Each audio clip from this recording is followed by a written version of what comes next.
Good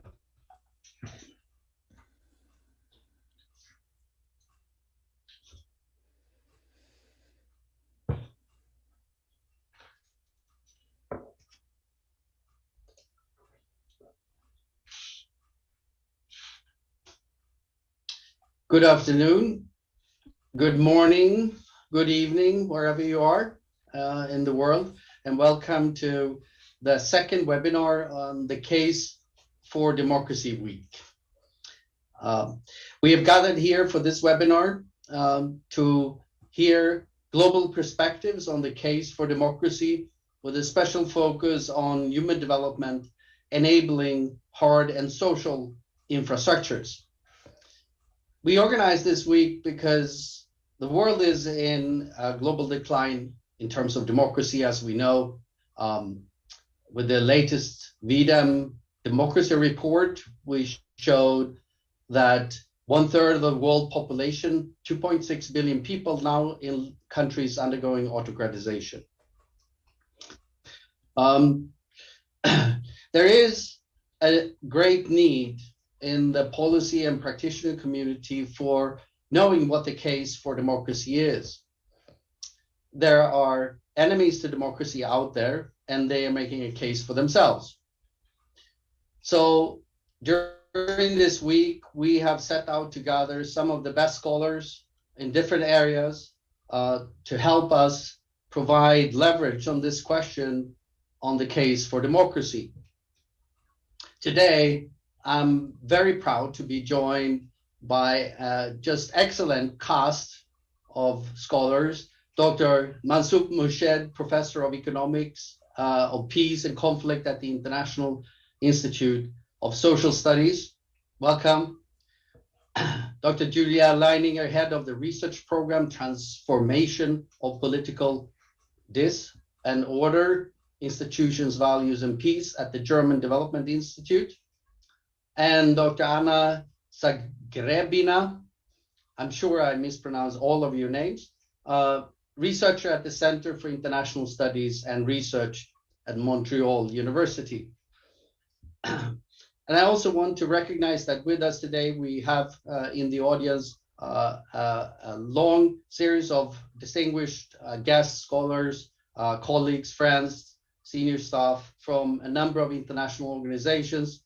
And in particular, I want to extend a warm welcome to the attendees from the European Union and EC institutions, since this is organized in collaboration with the European Commission.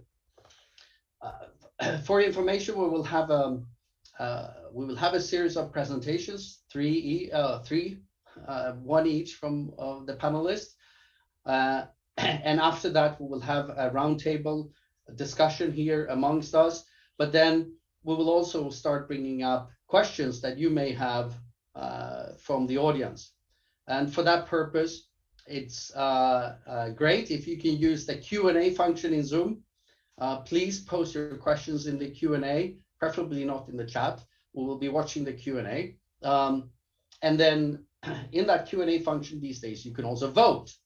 And a democratic invention there in Zoom. So if you like a question, you can vote on it, so then it ranks higher on the list. Yes. And everybody out there, we also have a hashtag, a case for the number 4 democracy, and you're welcome to use it if you want on Twitter and other places. Without further ado, I would like to move to the presentations of today. And as our first speaker, I would like to welcome and ask Professor Murshed to take the floor on democratic institutions, fiscal capacity, and social welfare outcomes in developing countries. Please. Thank you, Vanessa. Thank you, Staffan. It's a great privilege. I consider myself very privileged to be invited to speak in this webinar. So my talk is an instrumentalist talk, and that is how democracy can promote the provision of social protection in developing countries. Let me attempt to share my screen with you. There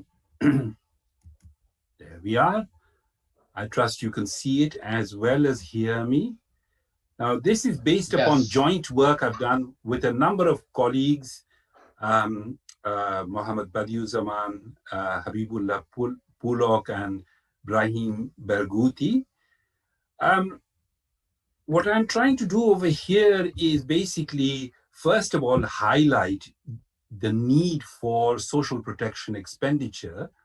Now, normally we see the need for social protection expenditure as either protection against unforeseen catastrophes and disasters like the present pandemic, or we could traditionally we saw it as something like an insurance principle which would provide us with old age pensions, which would cushion us against economic shocks like temporary unemployment.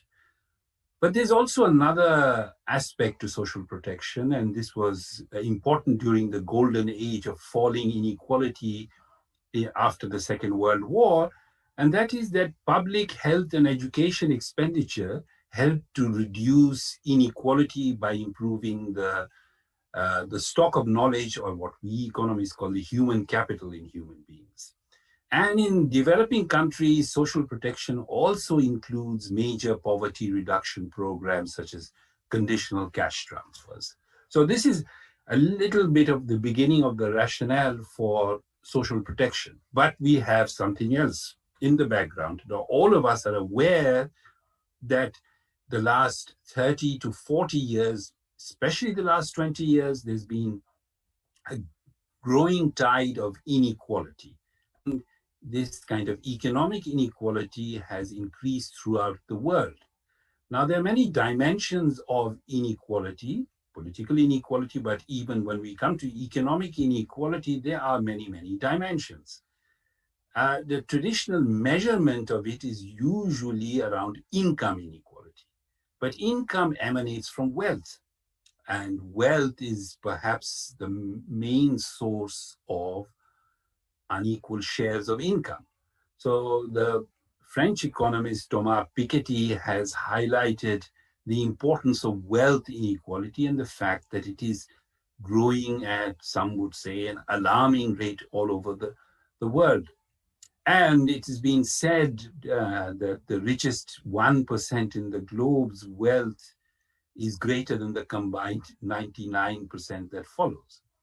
Now, excessive and persistent inequality creates something which everyone, even on the political right of the spectrum, would argue is undesirable, and that is inequality of opportunity. So why address inequality? Now, before I just go on to that, let me just say that, I'm one of those bad guys, an economist, and in our thinking, there's been two fundamental shifts. I wouldn't call them shifts, but at least our thinking has been rocked in two ways. First of all, we were absolutely used to thinking that economic inequality fostered economic progress or growth. Now, this is traditionally the right of center's argument for tolerating inequality. They say, well, inequality is necessary as a reward to taking innovation, enterprise, in short, entrepreneurship. And of course, classical economists believe that capital is saved and invested more. But this is not true if the extremely wealthy do not invest but behave like rentiers. And nowadays it's been shown in empirical work that excessive inequality is actually bad for economic growth because it discourages human capital accumulation by the less equal in society. The other big shift is in this equity efficiency trade-off belief that we had. So it's like this. Basically, we were taught that, in order to do something which was good, we needed resources, and that actually could mean that the resources were diverted from the most profitable activity. In other words, government expenditure, which would redress inequality, could crowd out, private investment, and therefore would be bad for growth. So there was a trade-off. You wanted more equality, we would have to give up some economic efficiency. Now, this is also being rocked. This belief is also being rocked. And it's been shown that social protection expenditure does not, ladies and gentlemen, does not crowd out private sector productive activities in a cross-section of countries. So there is empirical evidence in that connection. So social sector expenditure is one way to redress inequality. It is not an aspirin, it's not a pain reliever, nor is it a cure, but it is a long-term cure, because the cure really is redistributing wealth.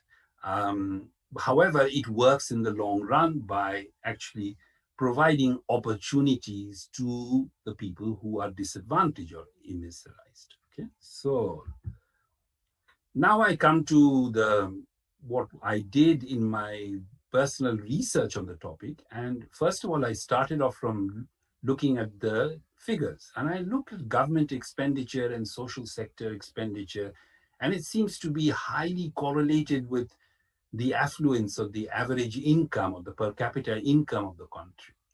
So big, richer nations have bigger governments.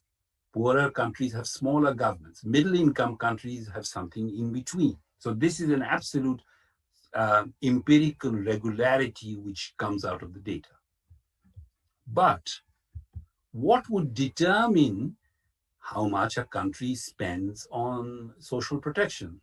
And here I don't just mean the traditional meaning of social protection on the insurance principle, but also public health, as well as education expenditure and poverty reduction expenditure. So, the answer is quite intuitive. There are economic factors and there are political factors. So what do we find, ladies and gentlemen? We find there may be both important. On the economic side, what's important is the fiscal capacity of the state. And here in developing countries, it is important to do a number of things. First of all, it's important to increase the revenue raising or tax capacity of the state, which is rather poor in many, many countries, as well as reduce their external debt burden. And now I come to what Staffan and all colleagues in the V-Dem Institute really do, democracy. Now, democracy over here is instrumental. Now, this is an important result because it can be argued, and it is true, that very often, autocratic governments also spend a lot on their subjects, their people. And we know that. So is democracy really going to promote social protection expenditure? And ladies and gentlemen, let me remind you that our empirical work covered the last 25 years. So we're talking about the post-Cold War era, right? We do find, using the wonderful data which has been created by the V-Dem Institute on democracy, on its various aspects, like electoral, liberal, deliberative, participatory democracy, that all of them are statistically and robustly significant in promoting positively social protection expenditure in developing countries, right? So I wouldn't present a picture to you on elasticities or numbers, but it's positive and highly significant. So democracy is instrumental, not autocracies, okay? Another factor which would be important is the nation's inequality aversion. Now, this can occur either within democracy or within autocracy. So, ladies and gentlemen, thank you very much for your attention, and I shall give the floor back to the chair and stop sharing my screen. And I can do that when I appear to have lost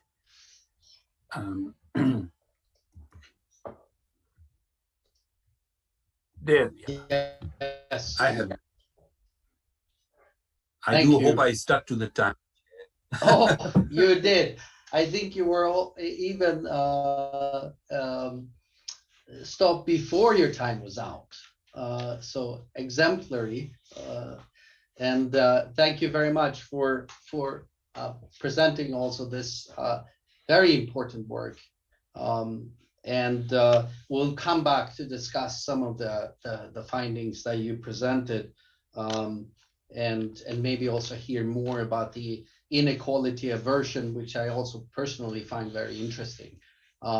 But before we do that, I will want to hear from the second presenter, Dr. Julia Leininger. Welcome. And now we're going to hear about social cohesion and democratization, autocratization, I believe.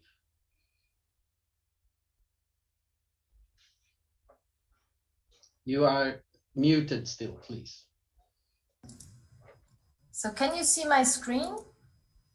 Yes. Okay, yeah, thanks. Thanks a lot to Mansoob. First of all, I do hope that I get his minutes that he spared for my presentation, because I might be slightly longer. Yeah, so thanks a lot for having me at this I think very important webinar, and I couldn't imagine a timelier webinar on a timelier topic in these days. I will focus on the relationship between democracy and social cohesion. And what I present here is based on the work I do together with the social cohesion team at the German Development Institute, which is a team of 10 scholars from different disciplines. As to many other topics of the seminar, social cohesion, or let's say the research on the relationship between democracy and social cohesion is still in its infancy. So I nevertheless like to present first empirical insights from our own work, and also arguments and findings from a broader literature here. And I have, let me see, yeah, I have 3 messages for you. The first one is about global trends, and that democracy and social cohesion are at risk. So this is more or less the question, why is this relevant at all, this topic? Second, democracy facilitates social cohesion. And third, social cohesion profiles are diverse in democracies, while they tend to be similar in autocracies, which rely heavily on national identity as a driver of social cohesion, and I will come back to that. I start now with why is this topic, social cohesion, in relation to democracy, relevant? So first of all, what we see or observe globally is an increasing polarization and exclusionary politics that increasingly divide societies around the globe, and they put societies under stress. And we can see that in the current COVID-19 pandemic, which accelerates these trends. And if we think about social distancing and lockdowns, it becomes obvious that this will have long-term effects on social relationships in societies. At the same time, we observe a global trend that the quality of democratic institutions deteriorates, and in many places we even observe autocratization.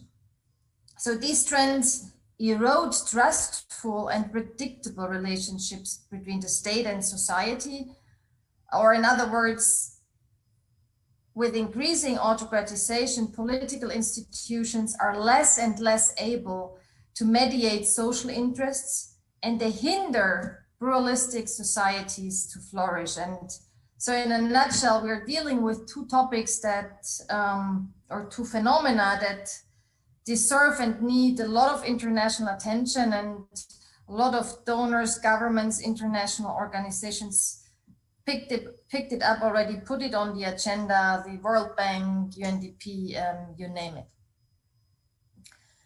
So why democracy and social cohesion? So democracy facilitates social cohesion. And let me first say what I mean by saying social cohesion, because it's a contested concept. Many understand different things when about social cohesion. So the most important thing is that social cohesion is about relationships. And it's about relationships that hold societies together. And when I say relationship, this implies relationships between individuals and between social groups, so on a horizontal level or dimension. And it also refers to relationships between the state and its people, so a vertical relationship. And these relationships are characterized by a set of attitudes and behaviors that include cooperation for the common good, they include trust, and they include inclusive identity. So all of these three elements need to be present so that we can talk about social cohesion. But at the same time, when observing social cohesion is more than the sum of these three elements. And there is a high path dependency within societies when it comes to social cohesion. So this definition is a definition we use in our project, and these three elements. And I mean, most of it can be found in the broad literature, but there are certain particularities in our concept here. The first one is that we think of identity as an identity that is able to accommodate different identities, right? Each individual can have a religious, a gender, and whatever identity, but they have to be accommodated, these different identities. And we do think that it's not enough that people are willing to cooperate, but they really have to show or manifest cooperation for a common good that goes beyond their own private interest. And in order to measure this, we use perception data, and we've been looking at Africa, so from the Africa Barometer, and observational data from V-Dem. So how can we link now democracy and social cohesion? From a conceptual perspective, and also an empirical one to some extent, democracy per definition allows the simultaneous existence of competing interests, right? And it hosts diverse identities and balances differing values, and it also allows to renegotiate values. So there are certain mechanisms and institutions in democracies that allow social cohesion to flourish. And I go through these here. You see the different, in the table, you see the three elements of social cohesion and the relationships. So when it comes to the cooperation for the common good, a democracy aggregates competing interests and is able to help to define a common good. And for this, it's very important to separate political institutions and bureaucracies that over time can provide such a common good. And on a horizontal level, people, I mean, there is not this one common good in society, right? So people and societies constantly renegotiate the common good. We can see that with regard to the climate strikes at the moment. So common good is changing, and in order to negotiate such a common good, a deliberate space and also equal political participation is necessary. And now the interesting, and in research, actually the most kind of contested element is trust, because democracy as such is a system that aims at containing trust, right? The people contain those in power contain each other, for example, to avoid the abuse of public funds, for instance. So here it's important that the action of the government is predictable and accountable, and to create trust between the state and the people, and democracies are able to do that. And I personally think the most important feature is on the horizontal level, that is, democracy provides actionable rights, like the right to associate, the right to express oneself, to enable people to build trustful relationships to each other. And the final element here, inclusive identity. So the state needs to provide, or democracy provides, political equality, respect for human dignity, and fair political competition as as a precondition for a diverse but inclusive identity. And the same with regard to shared values on the horizontal level. So in order to share values, we have to know our differences as well and be tolerant. So that's the space created by democracy, and that's like the foundation for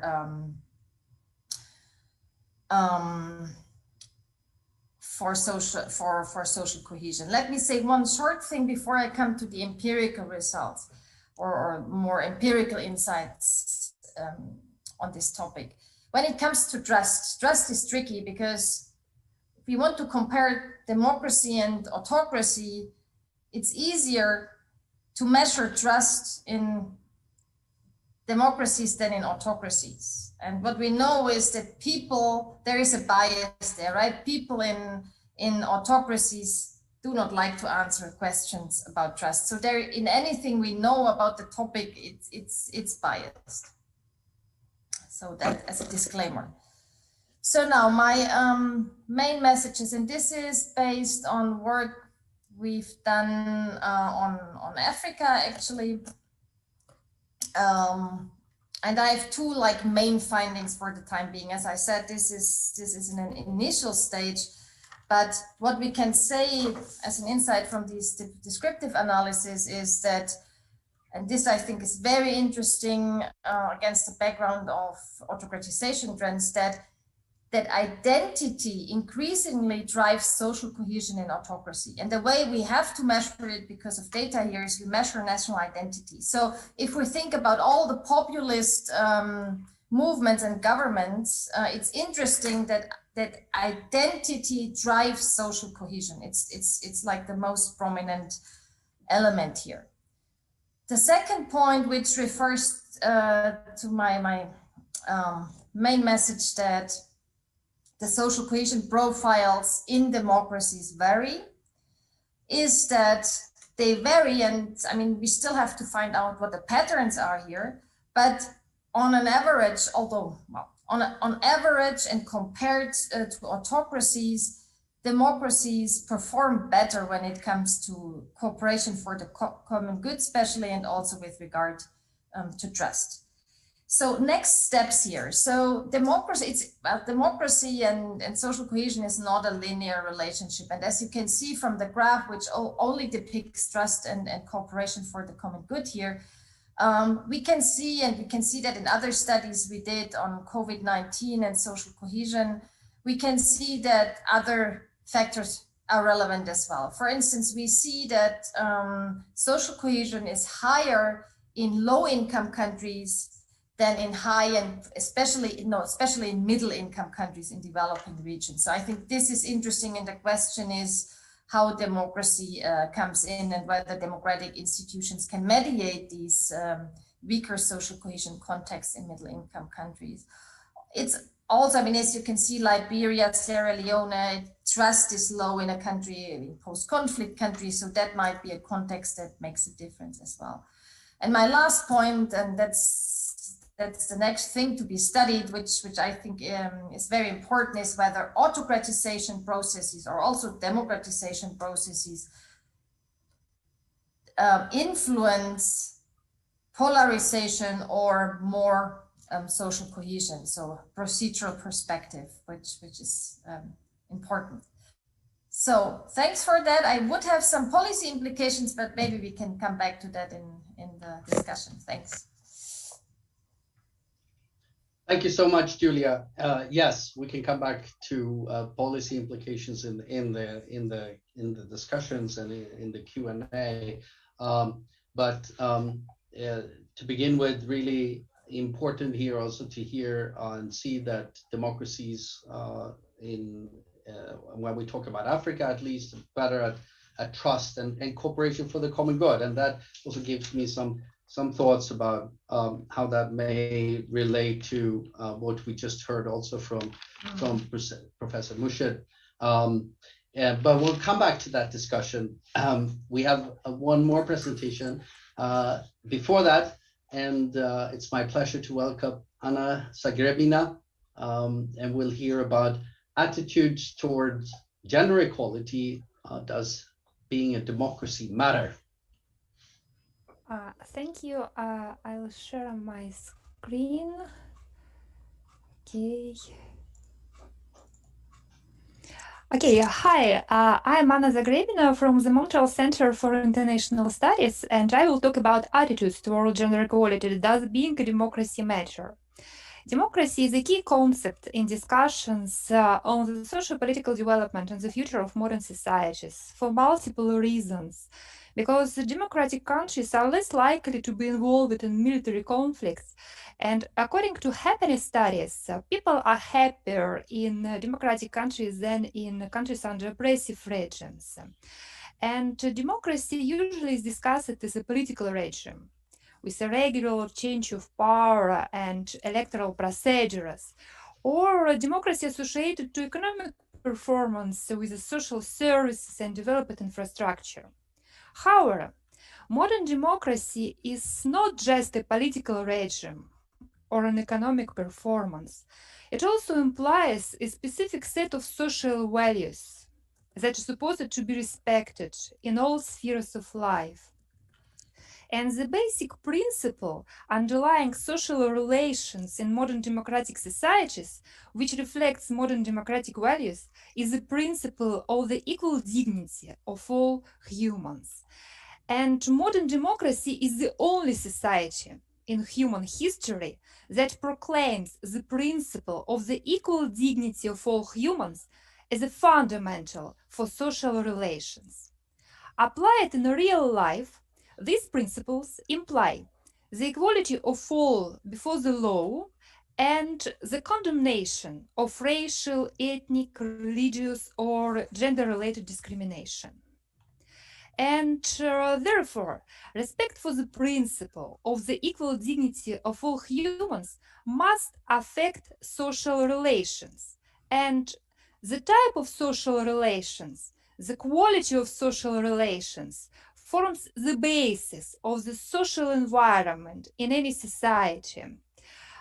This means that modern democratic political regimes imply a democratic social environment, a specifically democratic social environment, one characterized by social relations organized to democratic values and principles that differs from the social environment in other than democratic societies. This means that to understand the essentials of modern democracies, it's not enough just to analyze the democratic political system or economic performance. There is a need to understand the social nature of modern democracies, which is possible through an understanding of social relations and attitudes towards social relations.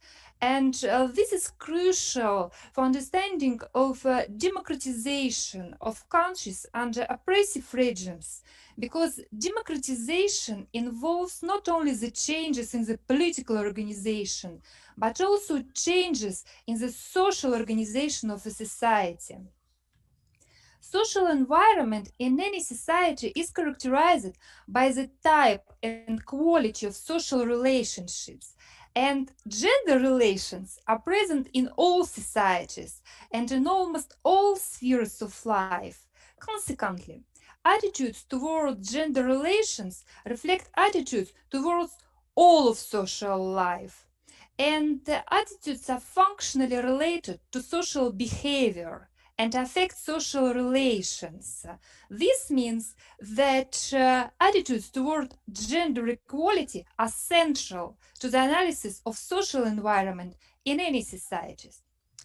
In my project, I analyzed attitudes toward gender equality and the mechanisms underlying the production of egalitarian attitudes in countries under different socio-political regimes, less democratized, more democratized, and my aim was to find out whether modern democratic political regimes really involve a specific social environment, that is an environment where people have more egalitarian gender attitudes, according to the principle of the equal dignity of all humans, which differs from the social environment in societies under oppressive regimes. And results of my study show that democratization, level of countries' democratization does matter. Gender attitudes are affected by this level of democratization. That is, in more democratized countries, gender attitudes in politics, business, access to university education, and employment are more egalitarian than in less democratized countries and in countries under oppressive regimes, given that existing gender inequalities in economic performance are held constant. And my results also show that the level of existing gender inequalities in society also affect gender attitudes. In countries with great gender inequalities, gender attitudes are less egalitarian. At the individual level, three major trends were observed. First, the effect of education on gender attitudes was found in all types of societies. The higher level of education corresponds to more egalitarian gender attitudes, and this is correct for both men and women. More educated men and women have more egalitarian gender attitudes in all types of societies. However, this effect of education is stronger in democratic countries. This means that democratic education translates democratic values that generate more egalitarian gender attitudes. This means that not only the level of education, but also the quality of education that matters. Second, social participation, that is participation in voluntary organizations, affect gender attitudes. Active members of voluntary organizations have more egalitarian gender attitudes, and this effect is stronger for women in non-democratic countries and for men in democratic countries. Third, sports participation affects differently men's and women's gender attitudes. Male athletes are more likely to accept gender inequality than non-athletes, while women athletes are less likely to accept gender inequality than non-athletes women. My results show that mechanisms underlying the production of egalitarian gender attitudes vary across socio-political regimes and may differ for men and women. However, despite all these differences, educational level remains the strongest predictor of egalitarian gender attitudes. And results of my study can be summarized in 5 points. First, modern democratic political regimes do imply specific democratic social environment characterized, among other things, by more egalitarian gender attitudes. Second, the level of gender equality in a society corresponds to more egalitarian gender attitudes. Third, the mechanisms underlying the production of egalitarian gender attitudes may vary across socio-political regimes and may differ for men and women. Fourth, however, education level is a universal predictor of egalitarian gender attitudes. In all types of societies, more educated men and women have more egalitarian gender attitudes. And fifth, education in more democratized countries is more likely to produce egalitarian gender attitudes. It is not only the level of education that matters, but also the quality of education. And to conclude, my study shows that democracy is not only a political regime or economic performance, this is a social context and social environment that is characterized by quality of social relations. And quality of social relations in any society is characterized by quality of gender relations, because gender relations exist in any society, and gender relations are interdependent with gender attitudes. And my study shows that egalitarian gender attitudes are the core of the social nature of modern democracy and one of the essentials of modern democracies that differs democratic social environment from social environment in other than democratic countries. Thank you for your attention. Thank you, Anna, for that excellent presentation and showing us the evidence on democracy and its dividends in terms of gender attitudes. And I think it's more or less a given that if you have a society with more egalitarian attitudes towards gender, then society and opportunities will also be more egalitarian for men and women. So it has direct implications there. And we're looking forward to the discussion here. And let me first encourage our audience to post your questions in the Q&A, and we'll be happy to bring it up. But let me first turn back to Mansoob, if I may. And what were your thoughts when you heard Julia here on social cohesion? You showed how democracy works instrumentally, strongly promotes social protection expenditure, besides then also having a state with fiscal capacity. What's your intuition when we heard Julia talk about how social cohesion promotes trust and cooperation for the common good? Is that the type of mechanism you think could be laying behind this, or what are your thoughts? Please unmute yourself. And yes, I was going to say I do agree, and I find Julia's work very interesting and relevant, because trust is hugely important. And I think its importance, however, is mostly at the micro level. So in other words, it's, whenever I would like to study regions, subnational regions, areas, I mean, trust is hugely important. But that doesn't mean it's not important at a national or cross-country level either. It is. And a lot of the data which exists, the interesting data that she used from Afrobarometer, as well as data from the World Values Survey. And I think trust is instrumental in promoting a lot of good outcomes, including social cohesion and less inequality. Trust, I think, diminishes with high levels of inequality. And we see that in societies which are fracturing around populist lines, and they fracture along identity lines, as she emphasized. Identity is hugely important. And, I do a lot of work on identity, including the notion which has been raised of multiple identities, which people may have. But they have this, occasionally one identity dominates, and that can lead to populist outcomes within democratic processes, as we see. Yeah. Thank you, Staffan. Julia, you can have your mics on if you want. And what are your thoughts in response to what Mansoob said?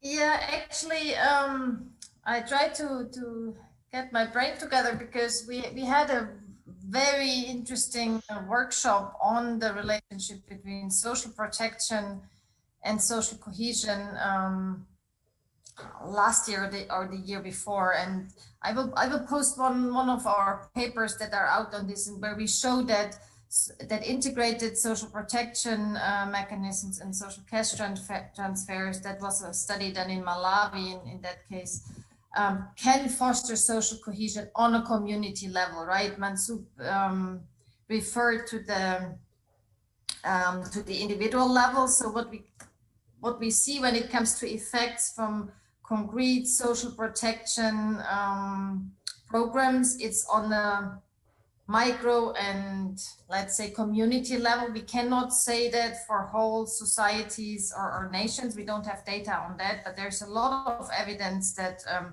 social protection programs can foster social cohesion, in particular, not only trust building, but also the cooperation for the common good and the behavior. So it can induce behavioral change.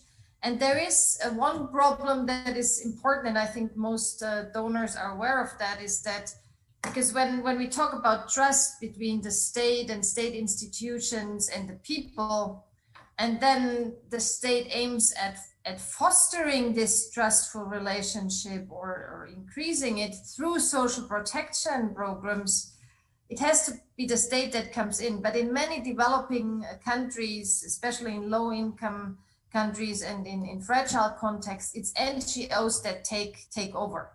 And these NGOs provide social cash transfers.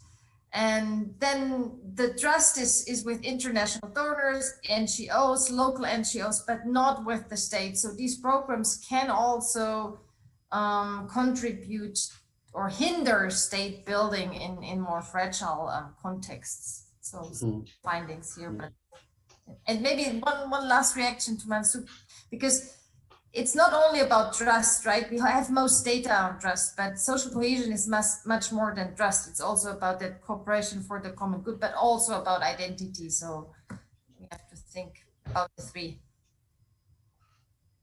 Yeah, and those aspects of social cohesion that are fostered also with better in democratic societies, Mansoob, also play a role in making it easier and to have a good fiscal capacity of the state, right?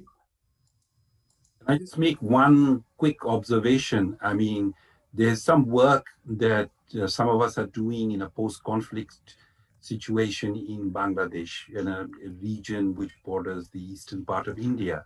And we conducted experiments amongst, two antagonistic groups, the people who encroached into something which resembles an indigenous community in Latin America into their land. And that created a long kind of conflict type of civil war there. So we conducted some experiments on people. And part of the experiments was on trusting each other and contributing to the common good, as Julia said, contributing to public goods. Mm-hmm. And we found a difference between younger people and older people. The older people had more memory, although they identified very strongly with their own communities, whether they were, as it were, the local people or the settler people. But the younger people were more eager to contribute towards a public good, like, a community good, which was like agricultural clearing or something which would promote agriculture. Although they don't live with each other, they live side by side, but segregated. There's a difference between young and old people in this respect. So I think the trust and social cohesion is hugely instrumental in attitude, in outcomes, like, promoting a better quality of life. Thank you, Staffan. That's yeah. And let me pose this to all three of you. Yesterday we heard Rohini Pandey argue in her contribution when we were discussing economic development and can democracy work for the poor, and one of her arguments based on her work was that low levels of democracy, if you like, sort of a minimum half crappy democracy, was not really good enough, that you need to come to higher levels of democracy for it to start to work for the poor. And that speaks directly to the Sustainable Development Goal number 3 on global health and well-being, of course, and eradication of poverty, which Mansoob, also your work, of course, speaks to. But I'm thinking here, both what you said, Mansoob, in terms of the effect of democracy, the instrumental effect that strongly promotes social protection expenditure. I'm thinking about you, Anna, with the effects of democracy in terms of gender attitudes, maybe to a large extent through the education. Is there also a threshold effect or is it a sort of a linear effect?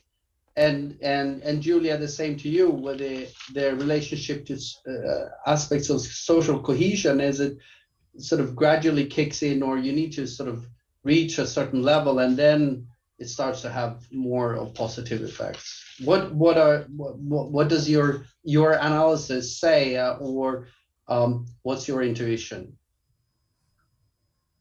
Mansoob, do you want to go first, please? Okay.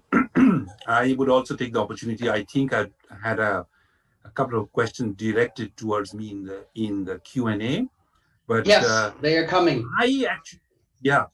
I actually found that there wasn't a threshold effect. Now, I must emphasize that our findings are the post-Cold War period in developing countries. So I'm leaving out developed countries in my analysis, and looking at basically the last 25 years, well, the 25 years up to, say, 2016, so the post-Cold War period.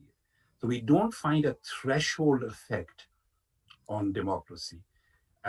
We did try to work that out, and we use the rival polity data, because then we can neatly classify them as low democracies or high democracies. But the effect was still linear. And we were surprised, because my feeling was that there are a lot of autocracies which also provide social protection to keep their, as it were, their populace quiet. But no, it was quite robust. Then if the other questions which were raised was there any difference between the relationship between democracy and different types of social sector expenditure? Okay, in our analysis, we separated health and education and others sort of social protection. We also actually, to tell you the truth, had military expenditure there just to see what would be its effects. All right. So basically, democracy does not, the effect of democracy in promoting education expenditure is weaker. The other types of social protection expenditure aimed directly at poverty reduction or health, not so much health, but the poverty reduction aspect, democracy has a stronger effect. So we're saying that, it makes a little bit of intuitive sense. Military regimes or countries with high military expenditure want an educated population from which to draw the military from, as it were. Okay, so that was one factor. Then the same questioner, Lisa Ham, asked that, were there any other factors? Well, the other factors that we examined were certain economic factors, such as openness and all that, not very significant. But what is important is inequality. And then we actually took inequality, we lagged inequality. We tried to say, well, past inequality defines present social protection expenditure. And, what we find is that it's really funny in the sense that if you are more equal, then you will have more social protection expenditure. It is not that you're trying to use social protection expenditure to alleviate the problem, but you already have, or the rulers of the society that you're in already have an objective to reduce inequality. So there's inequality aversion is very strong. And from a statistical point of view, the V-Dem data gives us more statistical significance. And the reason is the V-Dem data has, or the egalitarian component index already has social protection expenditure in it. Whereas, the traditional measures of income and wealth inequality, although we differentiate between market and net inequality measures, market being what you earn, net is what you have after taxes and transfers, are not so significant, but they move us in this direction that you protect because of your inequality aversion. So in addition to democracy, there is inequality aversion. Sorry to take up so much time. Oh, no, wonderful. Thank you. Anna, with regards to gender attitudes, did you see any threshold effects, or is it sort of a linear relationship more? I'm not sure that it's very difficult to analyze some kind of effects in attitudes because it's difficult to measure attitudes, and this is a very conventional measures. I compared polarized groups, democracies, and countries under oppressive regimes, and I am not sure that it is possible to find this threshold effect in what is this moment when attitude change, because this is not a one-day process, and because developed democracies, they have years of struggle for human rights and to change these attitudes, and this is not a threshold, and if this threshold exists, it's during years and years. This is very large threshold. Yeah. But you don't see any evidence of that in countries that are undergoing either democratization or autocratization. I didn't compare the countries in a different stage of. I can see that there is a great difference, statistically significant difference, I can say, between attitudes of people who live in established democracies with a great history of struggle for human rights and attitudes of people who live in oppressive regimes. There is a difference significant in attitudes towards gender equality, accepting of gender equality in different spheres. And the process of democratization is long. I am not sure that it's possible to measure and to fix in what moment attitudes change, because they change gradually, and different groups of population can change attitude with different space, and more educated people change it quickly. Less educated people maybe never change it. And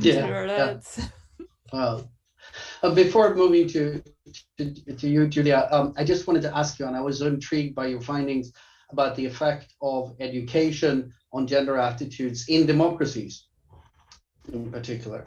Obviously,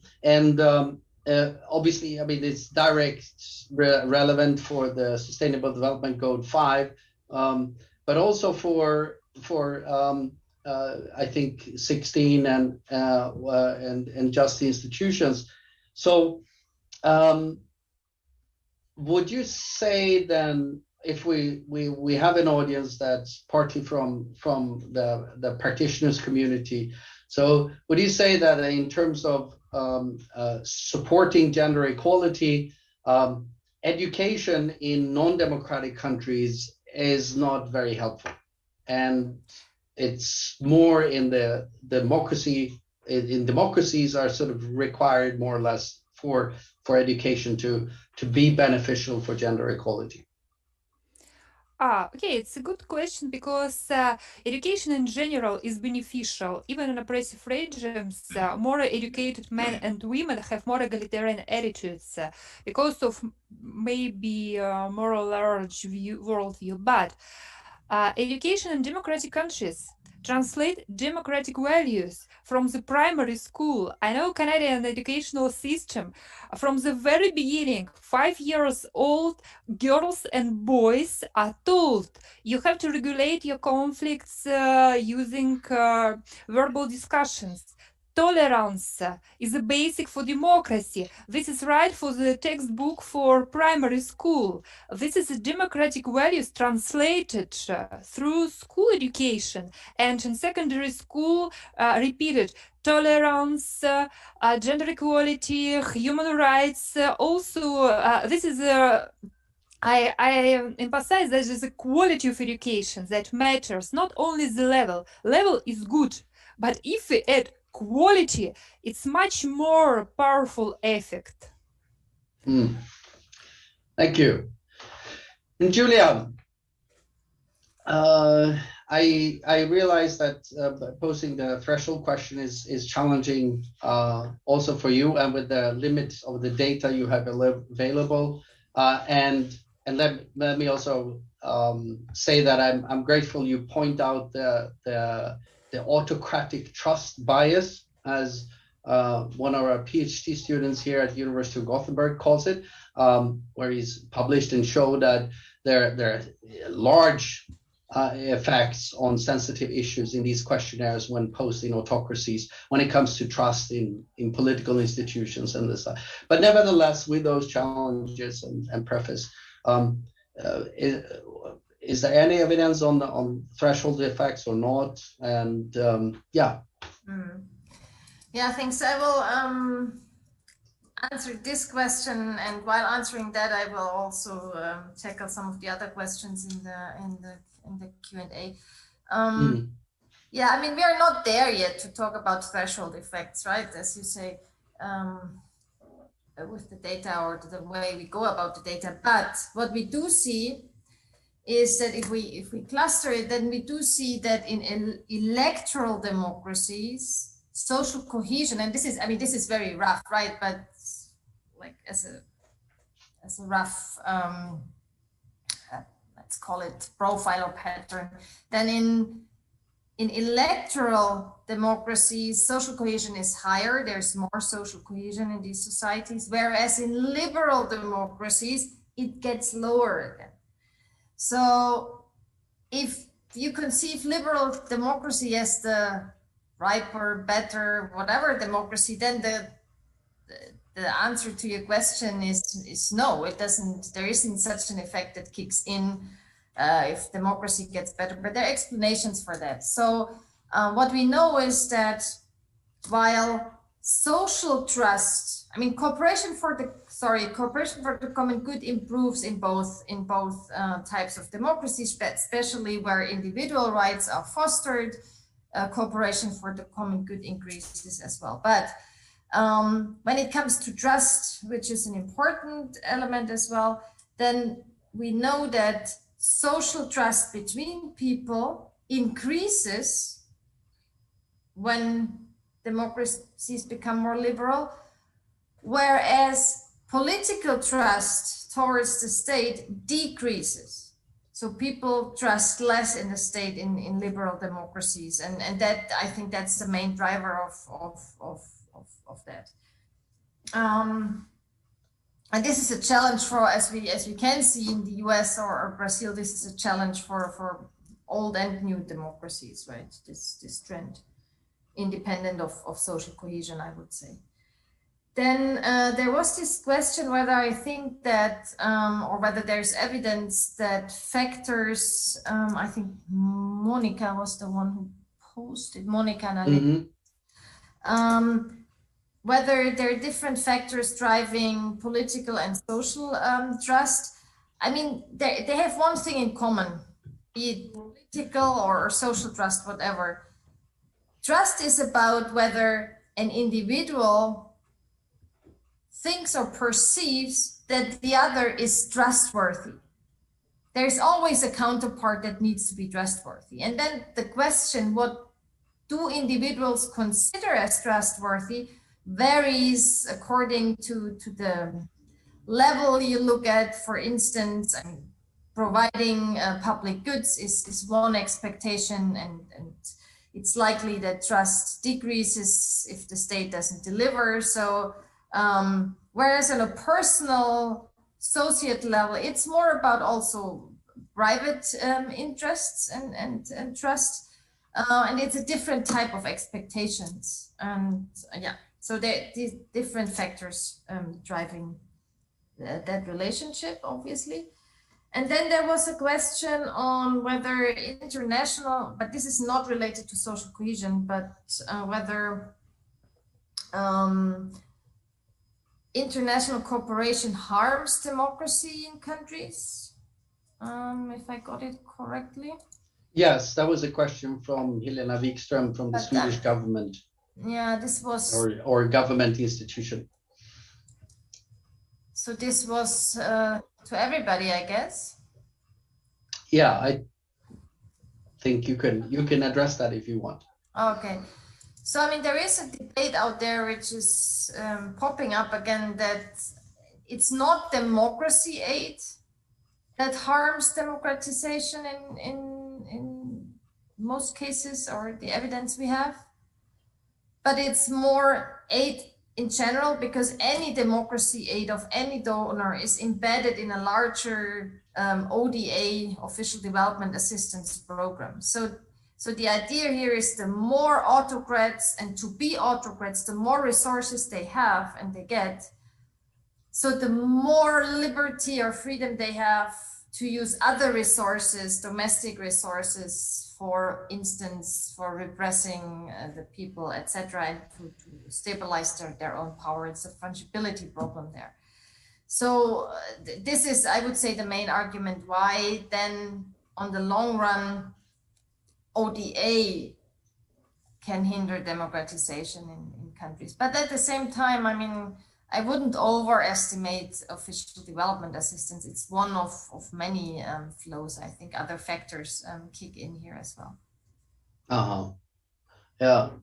And Mansoob, I would invite you to also share your perspectives on that if you want. And there's also a question from Punjab University for you here, with a special focus on South Asia, if economic inequality lead to democratic backsliding, or if it's an egg and chicken issue. Yes, I've seen the question. Thank you, Staffan. There was also another question about inequality aversion and what determines it. And that is a deep behavioral issue as far as the rulers of a country are concerned. And that it depends upon, I think, its history, as well as recent or latent conflicts that can emerge as a result of inequality. So if inequality can be managed, then there is no inequality aversion in some societies. It is just like attitudes towards suffering, attitudes towards famines, and it varies across almost culturally a little bit and historically as well. Now, to go to the question on South Asia, I'd like, first of all, to say that the two most populous South Asian countries, India and Pakistan, are characterized by two things. They have very low fiscal capacity. In other words, the revenue garnered by the state from taxation and other activities is very poor, given their income per capita, their level of economic development. It is very poor, and poorer than other countries with a similar income. All right, so that's one thing, and that a lot of it is then devoted towards military expenditure, because India and Pakistan have enormous military expenditure as a percentage of GDP. Hence, this, in other work that I have done, focused on these countries, South Asian countries, we found that, yes, I mean, social protection expenditure is crowded out by this high military expenditure. And of course, the other part of the question with the chicken and egg is that, the present day backsliding of, particularly of liberal democracy in India, is a typical populist development. In other words, you divert attention away from poverty and inequality towards nationalism. So even the poor and the underprivileged classes, which are called the lower caste people, the tribal people in India, can be diverted and even induced to vote for, nationalism. And so I think there are two factors in there. There is a tradition of low social sector expenditure for the level of economic development than in both countries of South Asia, and it is worse in India because the inequality levels as well as the poverty head counts are much higher in India historically than in Pakistan or Bangladesh or Sri Lanka. Mm. So that's my response here. Yeah. Well, thank you. Thank you so much.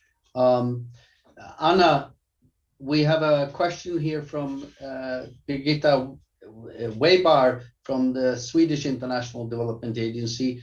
Have you also looked at how gender attitudes intersect with other factors such as discrimination on various grounds that can also be found in society? Can you comment on this link to the core of modern democracy? Personally, I didn't analyze how gender attitudes intersect with other factors, but there is some studies that analyze that gender discrimination combined with discrimination on other grounds, for example, racial or ethnic or religious, create very difficult situation, especially for women, because gender discrimination plus other discrimination and each country has a very particular specific type of discrimination. Some countries there's a problem of racial discrimination or ethnic discrimination, and various depending on history of this country. Even democratic countries have some history of racial or ethnic discrimination. And it depends because there is some homogeneous or heterogeneous societies. But my point was that gender relations exist in any society, and gender discriminations was historically in every single society. That is why I am concentrated on gender relations, and of course, combined with discrimination on other ground, it's aggravates the situation for women particularly. But I am talking about the core of modern democracies, because in some societies, gender discrimination is a problem. In other societies, this is not such a problem. It depends. But gender discrimination, gender relations exist in any single society. That is why I am concentrating on this. But of course, gender attitudes related to attitudes to discrimination on any other grounds, the equal dignity of all humans, this is the principle related to any discrimination. I mentioned it, of course. So, yeah, and if I pose it as a question to you based on your research in terms of SDG 5, gender equality, then as attitudes to gender equality, then is democracy, as you see it, necessary for, or just good for achieving the SDG 5? Okay, what do you mean by democracy? First of all, if you mean by my point is that political system, democratic political system, is kind of a security system for democratic social environment, because we know from history there are some countries with elections and some procedures, but with no social democratic environment, with some discriminations and violations of human rights. This exists. Political system democratic can coexist with non-democratic environment, but democratic social environment can coexist only with democratic political system. This is a speciality. Democratic social environment with no discrimination, equal dignity for all humans, human rights cannot coexist with any political system but democratic political system. Democratic political system is a secure system for democratic social environment, but democratic social environment is much more for people who live in democracies, because they live because it's related to everyday happiness, everyday security, and people appreciate democracy because this is a comfort in everyday life, not because of beauty of political system. This is just a security system, in my opinion. And Mansoob, how would you want to phrase your findings on the strong instrumental effects of, well, you found of all the different varieties of democracy on social protection expenditure in terms of eradication of poverty, which is another part of the SDGs. I guess it's not necessary condition, but it's a strong contributing factor to it, towards it. Or Staffan, the empirical analysis doesn't explicitly look at poverty, but you can deduce the poverty impact. Now, reducing inequality via social protection will have a strong poverty reduction effect, because the reduction of inequality will, unequivocally, without doubt, reduce poverty. Okay, so poverty can sometimes be reduced through increases in average income, even though society is becoming slightly more or unequal. Okay, so average income goes up, it's unequally distributed, but even the bottom 5% or 10% get something. It's called the trickle-down effect. So the trickle-down can reduce poverty, but not as strongly as reducing inequality.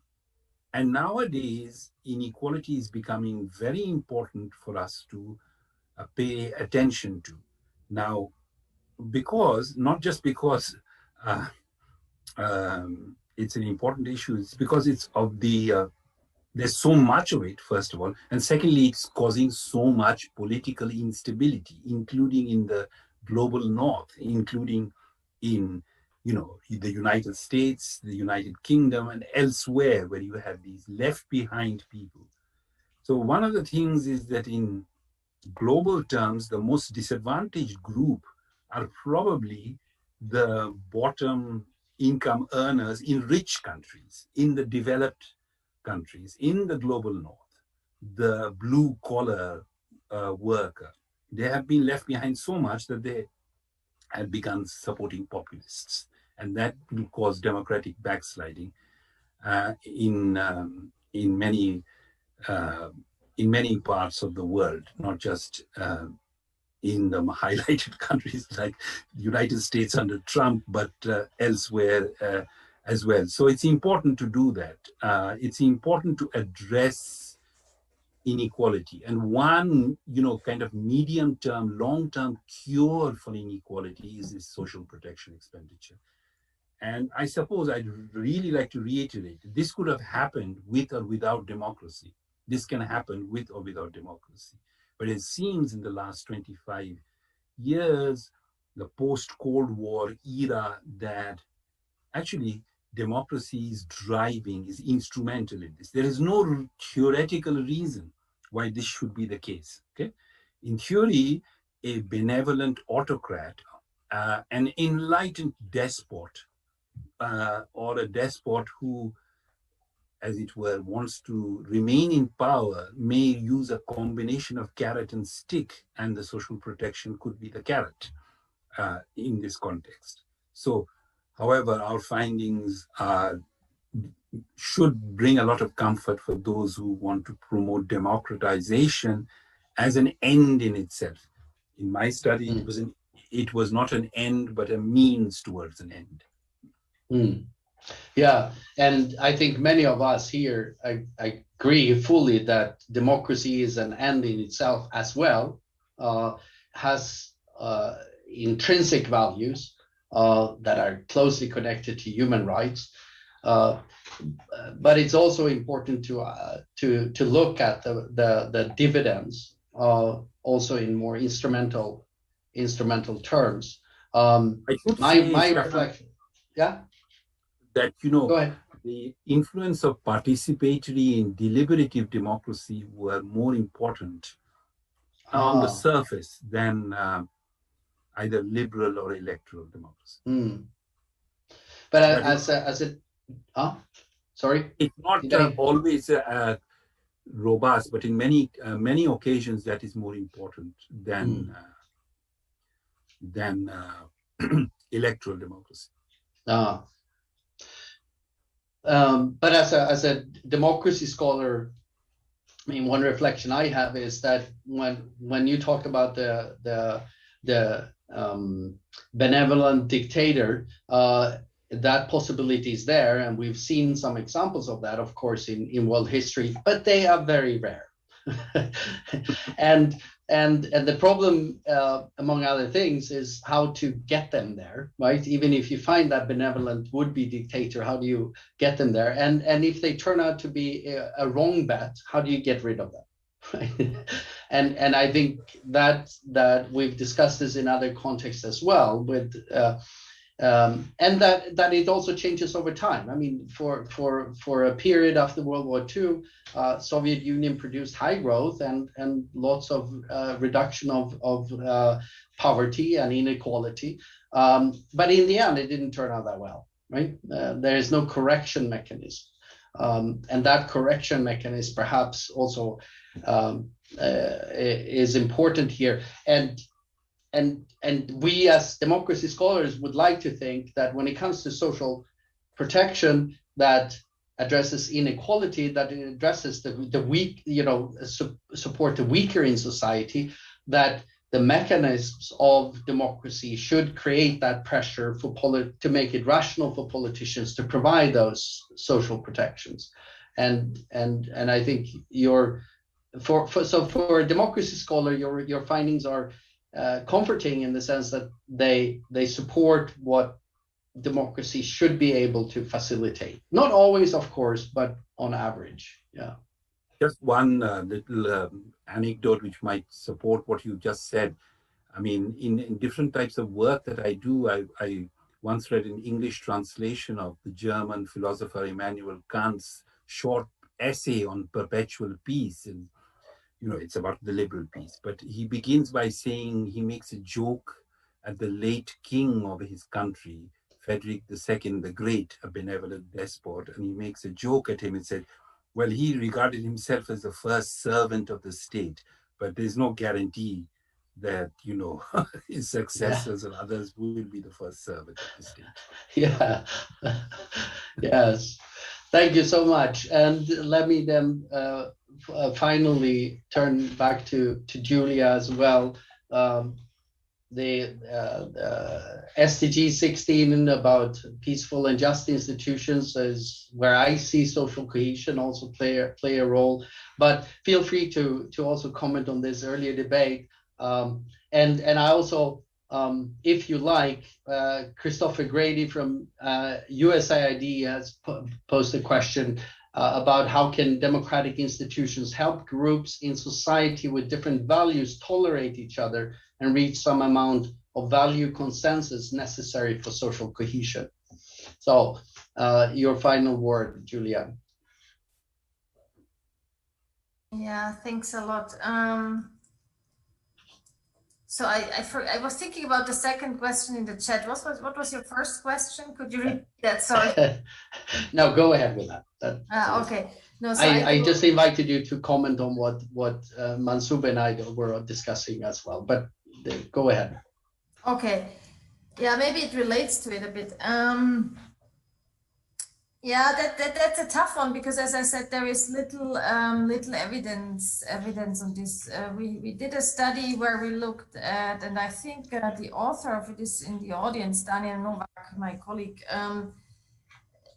They look at welfare system as an institution that mediates values.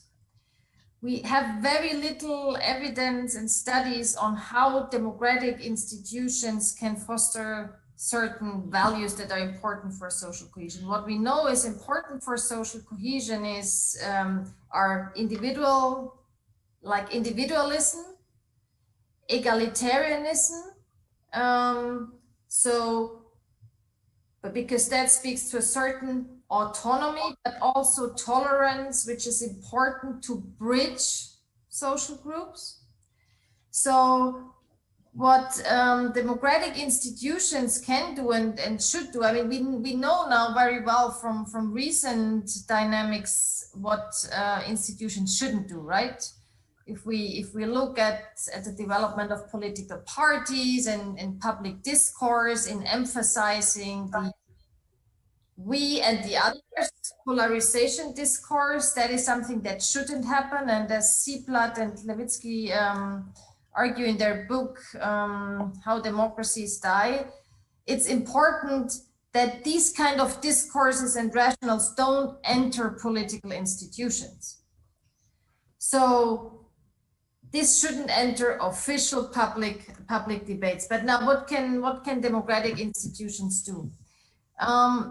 So more traditional democracies were a bit too lazy when it came to like the basic documents or basic ideas the nations and democracies were built on, their constitutions. So what is really necessary, and that's maybe a bit in line what Mansoob said on this deliberative aspect, providing space to renegotiate the values and to bridge social groups is really crucial.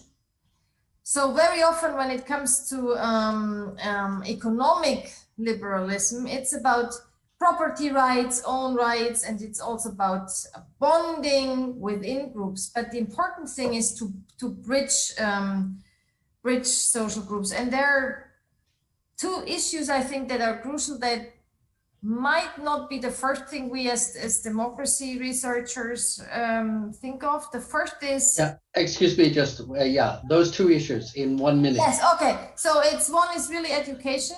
Start early, and this is an important message for donors.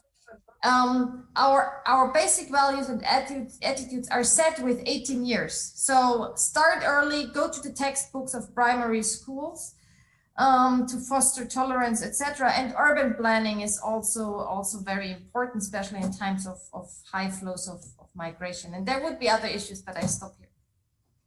Okay, yeah, thank you. And thank all three of you, Professor Murshed, Dr. Leininger, Dr. Zagrebina.